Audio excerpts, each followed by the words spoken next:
Assalamualaikum warahmatullahi wabarakatuh.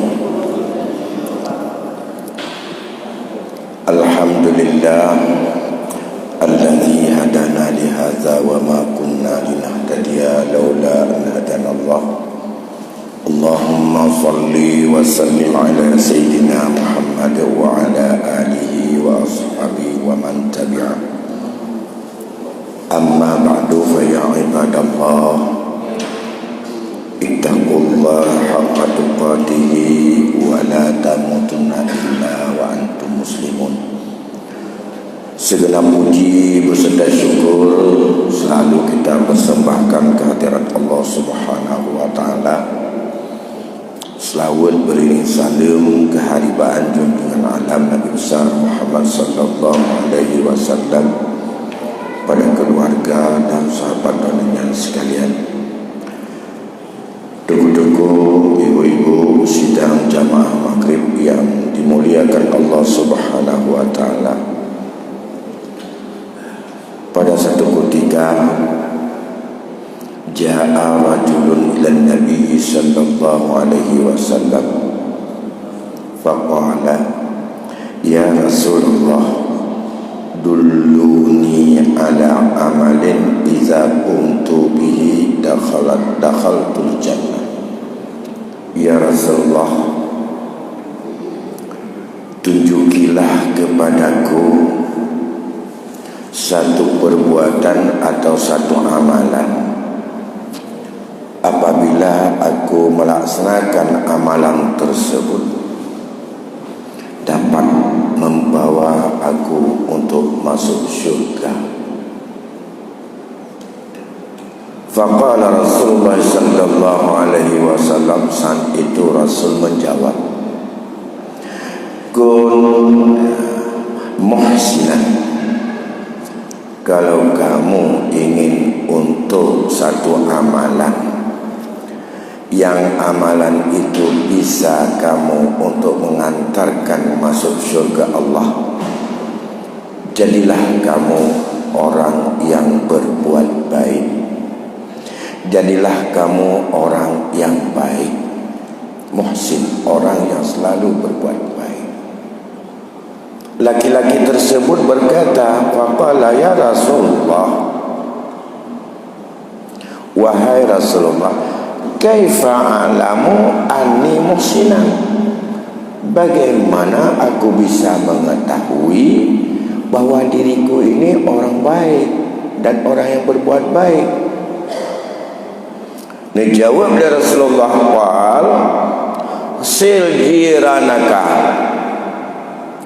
in qalu innaka muhsinun fa anta muhsinun,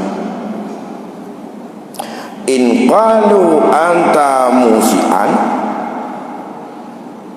fa anta musian. Rawahul Baihaqi. Kalau kamu ingin untuk mengetahui apakah kamu orang baik dan orang yang berbuat baik, maka tanyalah pada tetanggamu. Coba kamu tanya pada orang yang ada di sekelilingmu. Jika mereka orang-orang yang ada di sekitarmu itu mengatakan bahwa kamu orang yang berbuat baik, fa anta muhsin, ya kamu orang-orang yang baik. Dan andai kata mereka mengatakan anta musiun, kalau mereka kamu orang jahat, kamu orang yang jelek, kamu orang yang tidak baik, fa anta musi, maka kamu itu adalah orang yang buruk.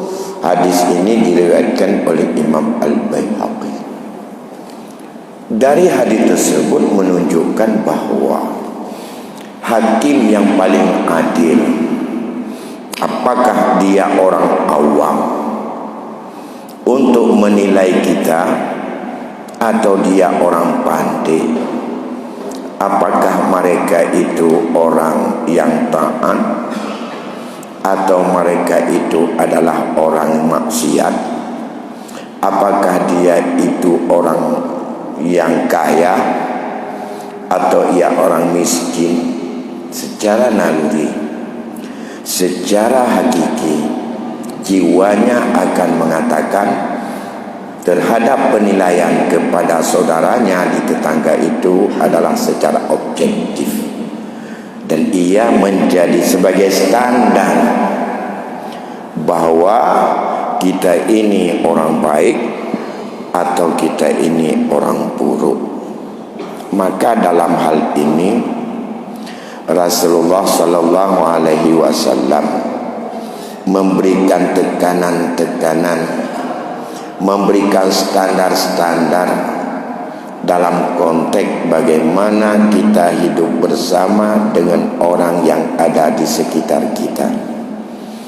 Orang yang ada di sekitar kita bisa saja di tempat kita berteduh atau tinggal di rumah. Bisa saja orang di sekitar kita itu tempat kita bekerja atau mencari makan. Kalau kita sebagai seorang tajir, tentu saja ya kedai-kedai dan toko-toko yang ada di kiri, kanan, muka, belakang dan orang nongkrong di depan kita, mereka akan menjadi saksi kepada kita sebagai tetangga ataupun orang yang ada di sekitar kita atau di lingkungan kita.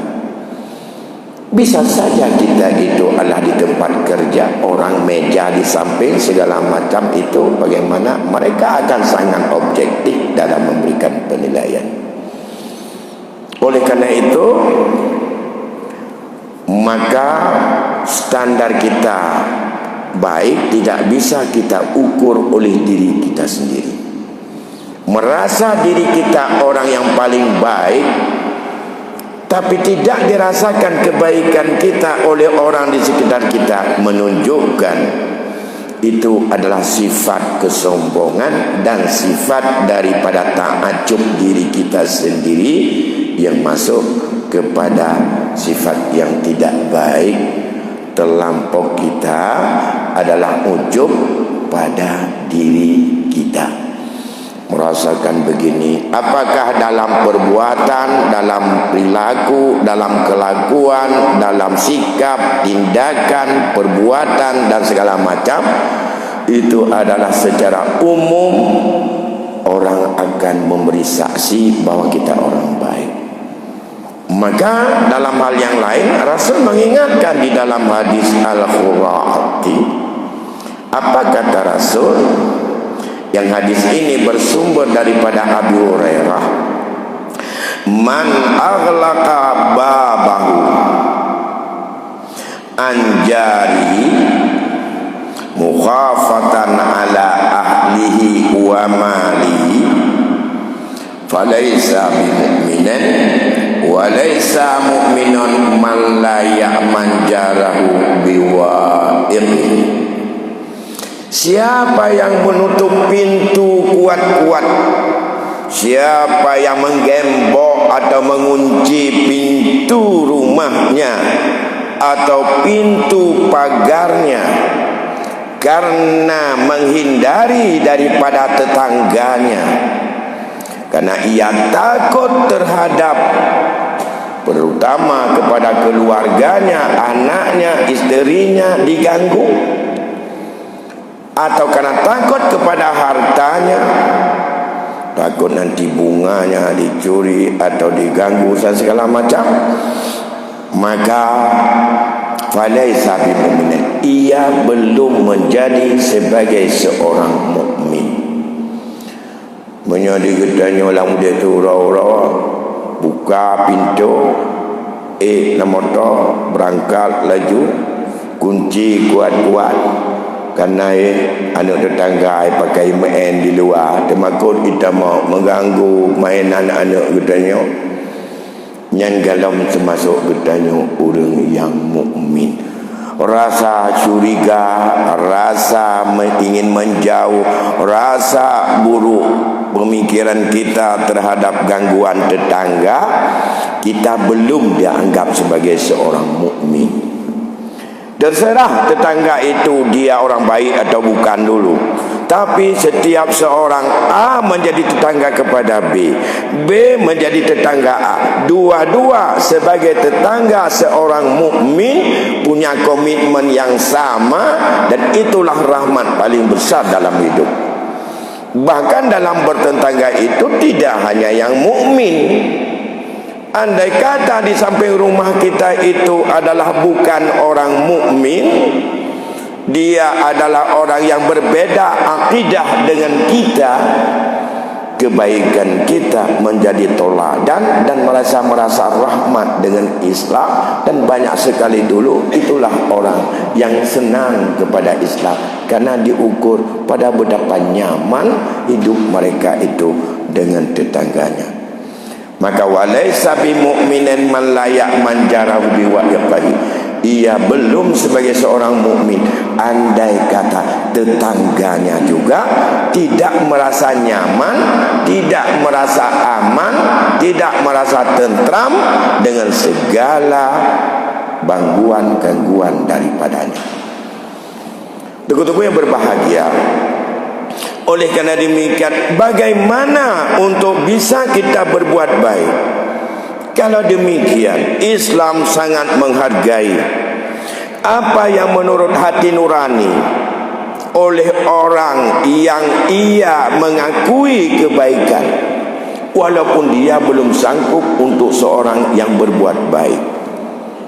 Dan secara naluri orang mengakui dia orang baik, walaupun ia sendiri yang berkata itu bukan orang yang bisa berbuat baik.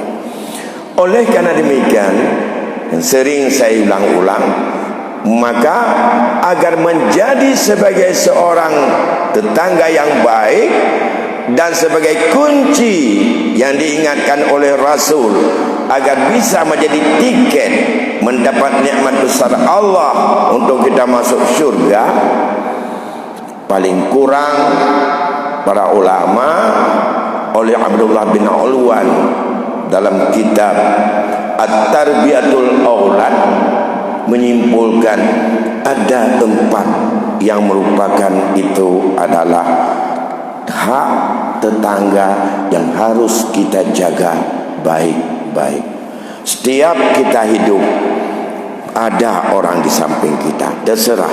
Andai kata yang di samping kita itu adalah sebagai tetangga, juga dia sebagai kerabat atau sebagai keluarga, anak atau keponakan atau pakwa atau paman atau bibi atau siapa saja, maka hak tetangga bahkan dia sebagai hak daripada sebagai seorang kerabat atau kaum kerabat atau hubungan rahim.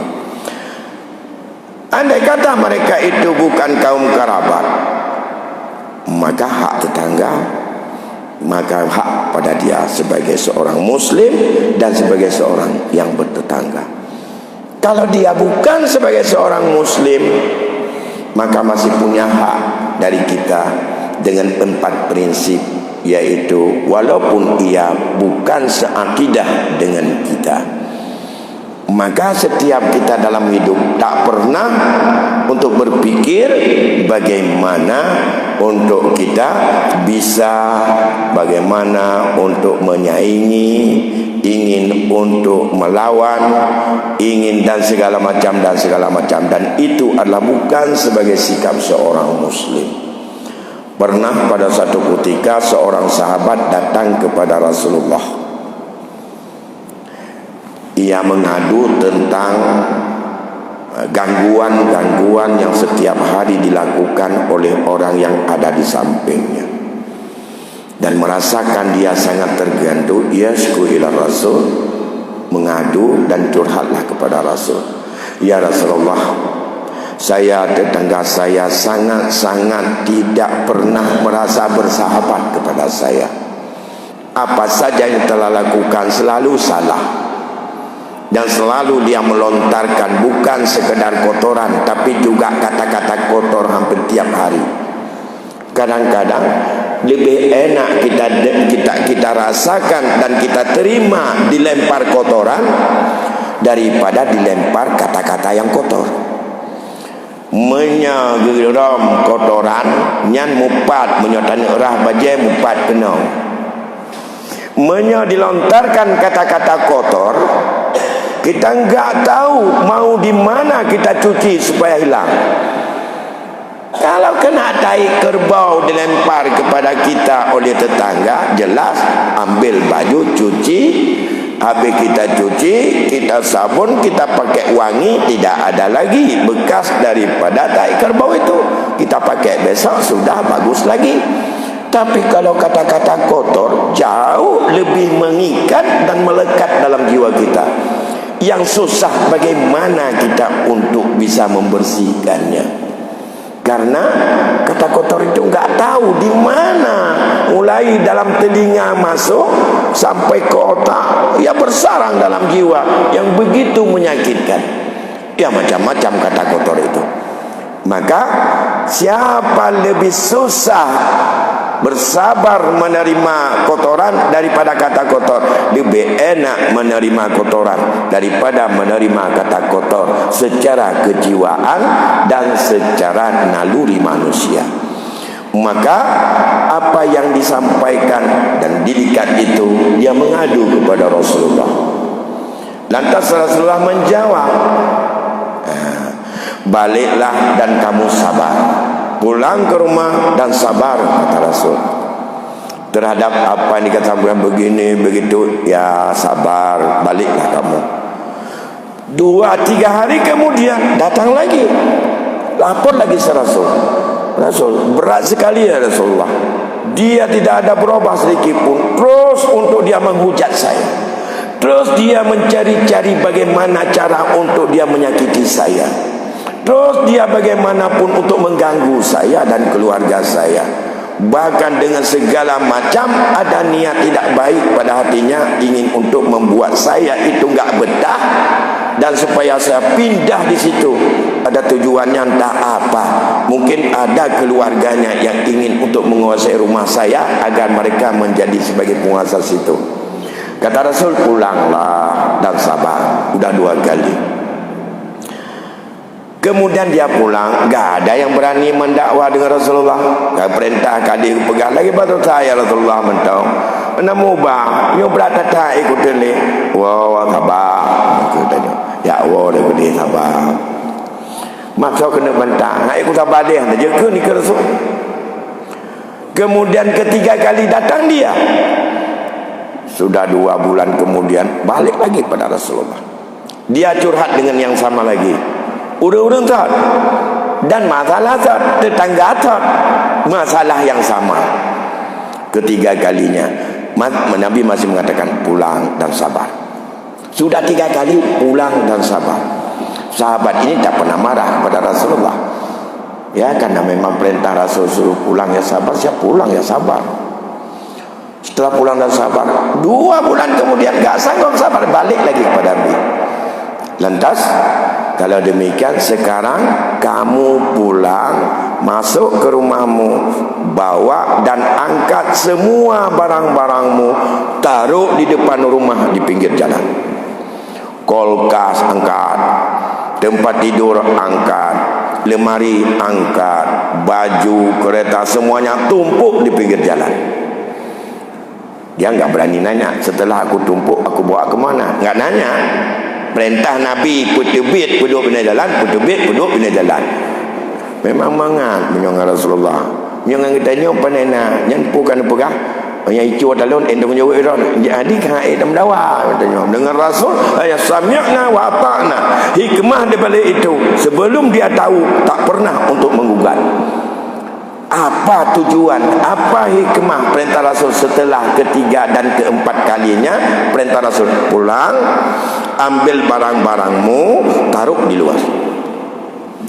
Ya, berangkat dia pulang sampai ke rumah dengan suai isteri-isterinya, anaknya. Ayo, perintah Rasulullah hari ini seluruh barang-barang kita disuruh bawa keluar dan disuruh taruh, dituduh kumpul di pinggir jalan semuanya.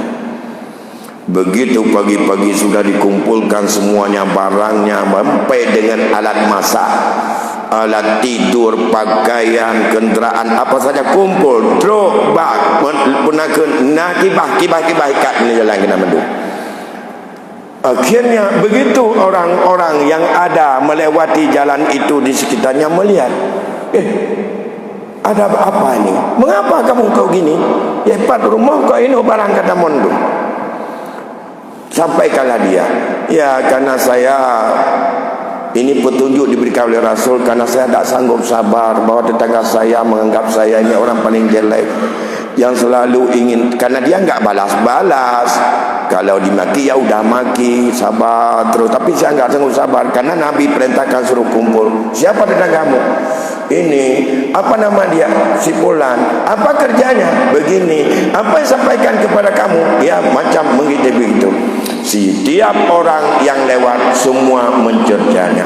Setiap orang yang lewat mendoakan dan memvonisnya sebagai orang jahat, sebagai orang yang jelek, sebagai orang yang buruk, sebagai orang yang tidak ada pri kemanusiaan, orang yang tidak berakhlak, orang yang sangat berperilaku baik.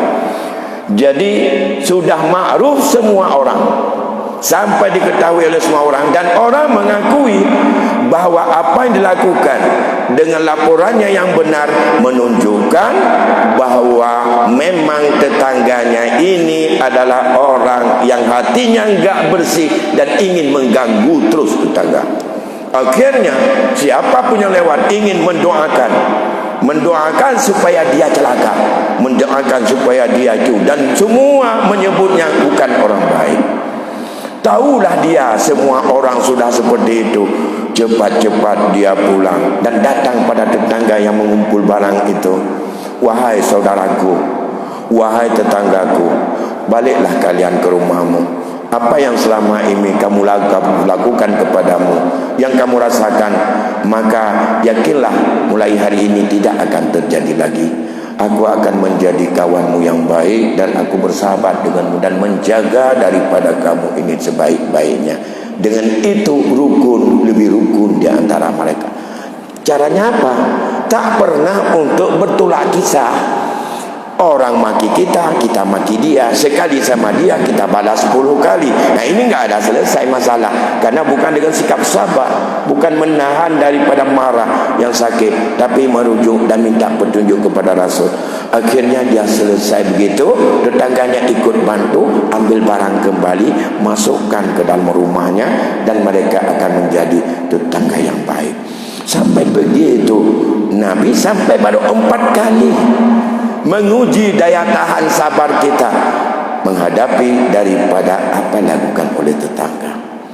4 sifat, 4 hal yang harus menjadi tugas kita dalam hidup berdampingan dengan orang lain di mana saja, baik di tempat kerja, di tempat pengabdian, di rumah, di mana saja. Yang pertama, menurut Syekh Abdullah Al-Ulwan, apa kata beliau? Hendaklah kamu untuk tidak pernah membuat tetanggamu itu tersakiti. Alla yalhiqa, terhadap jiranmu itu azahu, tidak pernah terkena oleh seseorang terhadap tetangganya itu menyakiti perasaannya dengan apa saja yang kita lakukan. Apakah kita sasaran pada dia, atau dengan kita sendiri, atau perilaku kita. Perbuatan yang menyakiti banyak, mulai tingkat perbuatan dosa yang paling besar, melakukan perzinaan kepada tetangga, acua ada tetangga, tapungun tetangga, sampai kepada yang lebih tarom tetangga, tapur ada wadah tengah-tengah tetangga popole malam bodoh katanya ya pe palerano kap ya kayak nangkero ya kap gambar bak rumah rade kat dengan pole malam bodoh tanya cok pale cok labang beton kedua kam bintik sabah dengan tetangga nyan mandu mengganggu. Itanya pulai wadanyan ke tengok. Ya, tetapi itu mengganggu. Barangkali kita ada binatang sebelah sini, taik binatangnya lebar sebelah sana. Kemudian ada nona tanya bro upo gede segala macam, baik antai acok bro tanya upo gede. Semua yang menyakiti, mulai yang besar sampai yang kecil. Sehingga Nabi mengatakan, seorang yang melakukan zina dengan tetangganya itu adalah lebih berat dan lebih jelek dibandingkan dengan berzina 10 kali dengan wanita lain. 3 dan berzina saban dengan dia berzina 10 dengan orang yang kon tetangga. Siapa saja yang mencuri sekali daripada milik tetangga, sama dengan dia telah mencuri 10 kali milik orang lain. Masih jauh lebih ringan ia mencuri milik orang lain 10 kali dibanding dia mencuri milik tetangga sekali. Ini yang pertama. Oleh karena demikian, segala perbuatan yang menyakiti tetangga hendaklah untuk kita hindari.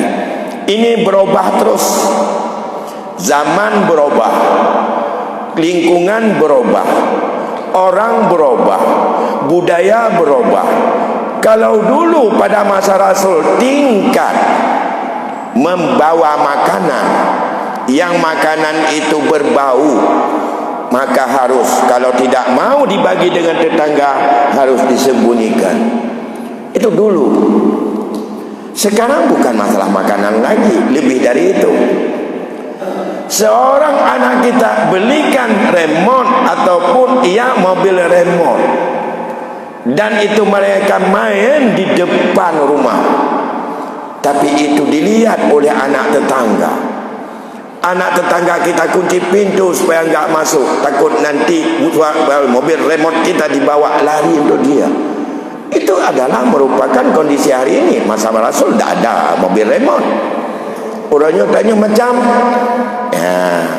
demamnya tapua bugong, ya punan macam-macam yang dinodum cukup menghayum tapuduk baru tanya nyan hana menyakiti karena bugongnya kon mainan anak mi dan mahai gebloi ganya yang tahu bak lebuh biasa kamu temu bak lebuh yang mahai lagi baru tanya itu tidak ada masalah. Ya, pokoknya standar dipakai bahwa apakah ini bisa berefek berenda atau tidak. Oh, kita punya kereta, suara kereta kita besar atau tidak, standar atau tidak. Oh, kita punya kepentingan di tengah malam atau waktu istirahat siang, kita tahu tetangga habis siangnya tidur. Ya, maka itu perlu dijaga. Yang tak perlu dijaga memang waktu yang harus untuk bangun. Yang bahkan mungkin ya payah tak tok pintu-pintu kan yang tanda sayang tetangga. Mana subuh. Atai poli mau tetangga singa. Bantam mutu pintu katanya baca tapu dep motor tet nyan bengeh payah tapu gah. Nya sebenarnya dengan tetek ngajaga dodo nun pakat ajak semayang subuh bet tengut le kena kawatir subuh. Kenapa kan kagak hoi di muazin as-salatu khairum minan naum. Jadi beli tai yang tanda sayang menyakiti karena memang untuk kita bawa dia kepada taat kepada Allah itu tidak. Perbuatan yang menyakiti yang harus untuk kita jaga adalah perbuatan mulai daripada yang dosa besar sampai dengan yang dosa yang paling kecil, baik dosa zahir yang menyakiti orang lain maupun dosa batin, dengki, iri, dan juga dengan segala macam yang lain, memfitnah dan buruk sangka segala macam. Dan ini yang harus untuk kita kikiskan sehingga tetangga kita seperti saudara kita. Mengapa? Dia yang membuat nilai kita. Tadar baik dalam agama, apa kata dia walaupun dia bukan orang baik. Ini yang pertama. Yang kedua, wa ayyahmiyahu mimman yuriduhu bisu'in. Hendaklah senantiasa kewajiban kita untuk mengawasi dan menjaganya dari perilaku orang-orang yang ada keinginan buruk terhadapnya, bukan keinginan baik. ada orang yang datang, ada orang yang ingin untuk mencelakakannya, maka kita yang menjaga. Oleh karena demikian, kalau memang tetangga dianggap sebagai orang yang menjaga, hari ini kadang-kadang memang dunia cukup terbalik. Kita lebih percaya pada anjing kita daripada tetangga. Ya, saya kadang-kadangnya lebih yakin hingga tatuk pitu-pitu ikat saya dalam, sehingga antara tetangga. Oleh karena demikian, standar tetangga itu adalah mau menjaga. Artinya, andai kata ada sesuatu yang mencurigakan, kita tidak boleh tak mau peduli, tapi harus kita untuk menyelidiki. Bila perlu ditanya-tanya, Pak mau ke mana Pak? Ya, mau jumpai Bapak ini, ada keperluan apa? Mungkin dia tidak ada di rumah, nanti saya akan sampaikan. Kalau dia sudah ketuk tampaknya dalam bicaranya itu tidak bersahabat, ya udah tinggi suara, jangan kita menjauh. Tetangga adalah mendekatinya. Dia kalau bisa nanya. Kalau namanya ada kekerasan masalah apa, Om yang kau dengan masalah hutang segala macam, bila perlu bagaimana caranya, kalau sanggup tanggung, gak apa-apa. Kalau demikian, saya punya duit, biar saya dulu yang bayar, karena bapak ini belum sanggup bayar. Bapak jangan ragu-ragu, nanti bapak balik sini saya bayar. Punya apa itu?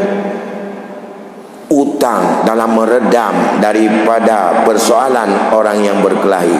Utang yang seperti itu boleh kita untuk minta kepada Baitul Mal, boleh kita minta daripada hak zakat, walaupun kita kaya, tapi tak boleh lebih daripada jumlah yang pernah kita menutupi hutang orang lain karena dia tidak sanggup bayar, dan kita bayar dengan uang kita, dan itu bisa kita minta gantinya kepada Baitul Mal untuk menggantikannya. Sampai begitu Islam untuk menjaga bagaimana agar kerukunan antara kita dengan tetangga.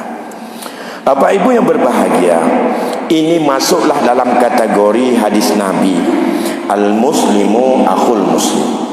Seorang muslim saudara bagi muslim lain. La yudlimuhu, jangan untuk menganiayanya. Wala yuslimuhu, jangan membiarkannya.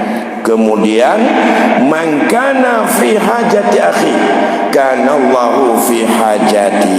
Kalau kita selalu ada di dalam kebutuhan tetangga kita, kebutuhan tetangga kita aman, damai, selamat barangnya, jauh dari gangguan, tidak ada yang mengancamnya. Kalau dia itu adalah menjadi orang baik-baik, maka Allah akan memenuhi hajat kita. Hajat kita dengan tetangga beda-beda. Kebutuhan kita dengan kebutuhan tetangga beda-beda. Kebutuhan kita Allah penuhi kalau kita selalu memperhatikan kebutuhan, apa yang diinginkan, apa yang diharapkan oleh tetangga kita. Wa man farraja an muslimin kurbatan farrajallahu anhu kurbatan min kurabi yaumal qiyamah. Siapa saja yang ingin untuk melepaskan satu kesempitan hidup daripada saudaranya, Allah akan melepaskan kita dari berbagai kesempitan hidup pada hari kiamat.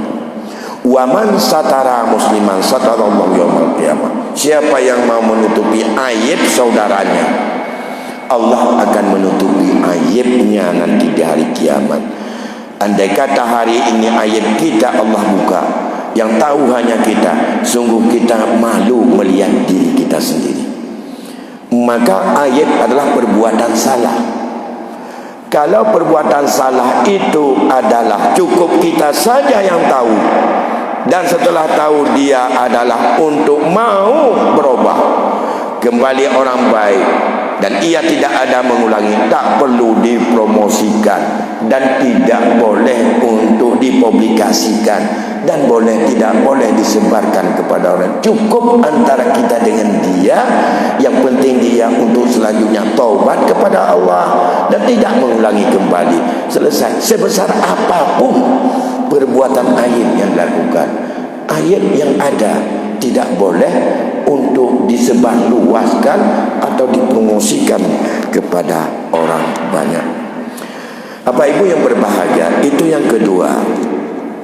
Kemudian menyangkut dengan masalah bagaimana kita untuk menjaga dari orang-orang yang ada keinginan jahat kepadanya, dan itu adalah merupakan hal yang berat, sehingga masuklah dalam hadis Nabi tadi, supaya tetangga kita tidak pernah merasa surga sedikit pun, tidak menutup pintu karena takut hartanya, karena takut terganggu anaknya, karena takut dicelakai anaknya, karena takut dipengaruhi anaknya atau hartanya dan segala macam.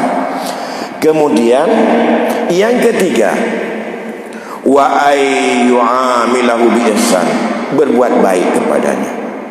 Yang pertama tadi, jangan selalu jangan pernah merasa perbuatan kita menyakiti tetangga.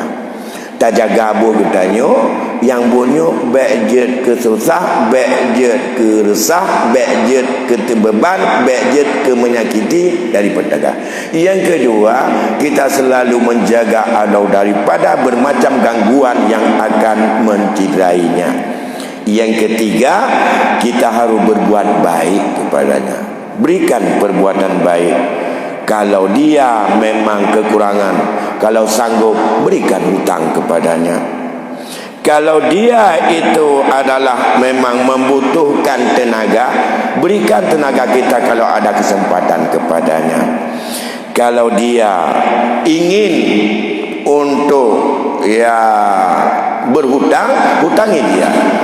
Kalau dia ingin untuk bekerja, bantu pekerjaannya. Kalau dia butuh daripada bantuan untuk kita berikan kesempatan rumah kita, buka rumah kita untuknya. Jadi berbuat baik kepadanya termasuk menyangkut dengan saling menjaga perasaan. Andai kata kita punya makanan, maka bagikan dengannya. Maka kalau pada masa Rasul disuruh pun banyak kuah dan disuruh berikan kepada tetangga di saat kita masak. Dalam konteks hari ini bukan masalah kuah saja, banyak sekali. Jadi pada satu ketika Rasul bertanya, "At-tadri ma hakul jar?" Kalian tahu enggak apa yang menjadi hak tetanggamu? Rasul menjawab, "Iza ista'anaka a'anta." Kalau ia minta bantu kepadamu, kamu bantu. Ada lelaki bantu, beri je lelaki bantu. Nyo tetangga kon daripada aku lelaki bak tetangga wate kemajuk bakwa lelaki gede bak gom dak. Rumah nah tetangga kita nyo motor nah urina dia kena melahirkan ada je lelaki bak tetangga.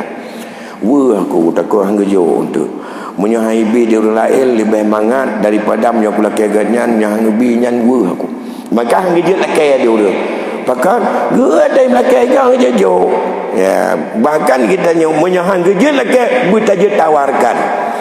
Karena orang minta bantu bisa secara langsung, bisa tidak langsung. Kita sudah melihat dia mau untuk membawa orang rumahnya mau sakit, tapi dia enggak ada kenderaan.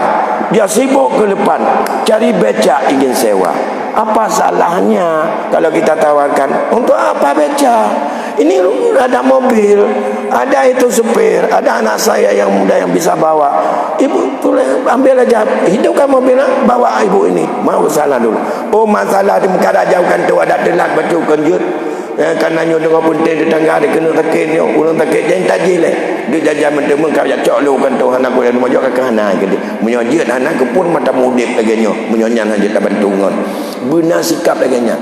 Menyonyan sikap kita nyo mandum lagi bantu. Nyo kan orang cikena ada di rumah kena takin. Oh mapak ke banjir pinjam motor saya kata mukaranyo. Nyanda toleh cikena melahirkan tu. Oh mam karat tak. Mana mungkin elon dinanyo seadanya hanya telatnya nadanya pernah kena absen nyan dia tinggal hari lakai lewat dia berdoa sakit berdoa berat berdoa butuh hari lakai cukup wer lewat dia santing lakai menan dengan yang apa tapi bayar takkan oh ada masalah dia pakai laju motor tapi nyo ki baca lalu ku dijagan tu nyopak ono nak gamdon hakai entajih le lon ku jangan becak mendauranya Nyan menyolagenya tika utanyo iji dibeh si dari tiplo tertuh sayang ke utanyo. Tapi menyolagi je anak pun lagi bagainya dum dah pinjam motor anak masak cangkoi tu tamat utakut cangkoi tu patah gobu lah berabu utanyo bah menai ke dia takrut dengan kaya mentong yang digut yang tapi dah pakai di cangkoi kan yang hai pakai ya. Ini sikap adi bagaimana. Yang kedua, iza istaqratatka aqratahu, menyang lagi mudang bagi tanya pudang. Lagi mudang pudang. Ya. Pudang. Ya. Demam dikatanya ada kana mudah, tapi iza iftakara uddatta alaihi, menyaganyan kagak butuhkan peng yang keputangnya yang buah baga yang bayar bak dia mutang bak mutang tingan bak bayar kedua kagak tiga yang bakal dalam ke mutang ni kata juga tak beramekaran ku putang peng tak tertu kau mana nyopak 20 ribu hanan tuan putang tingat mutangnya terkah je mana nah lagi yang kadang diurang pakat karena tetangga yang satu tidak pernah menjaga bagaimana perasaan. Jadi tinggal gara-gara hutang wadah den bayar dia bayar genderkah tu di mana dengko 7 juta tertuh na yapan nyo na nalung hutang nyo adalah sedekah lung tuan tu bantu nah yang lagi nya sikap. Jadi yang kedua, apabila dilakukan hutang dia. Kemudian iza iftakara kadika butuh bayar. Iza marida uddatan ka sakit jak kunjung. Sakit tetangga jak ni. Baik di orang lain ni pak dibayu katlo. Dia katanya ti paga anak dia tepu orang kat yang sakit. Yang anak dah depan orang katlo. Dia katanya pagan. Hai, tunggu nak lagi. Oh tak kira, nak berdepu. Padahal tanya tak apa pegang kan. Yang ban klong anak perumun, anak dengar kiri kanan dia orang tanya. Adanya tetangga yang tidak baik.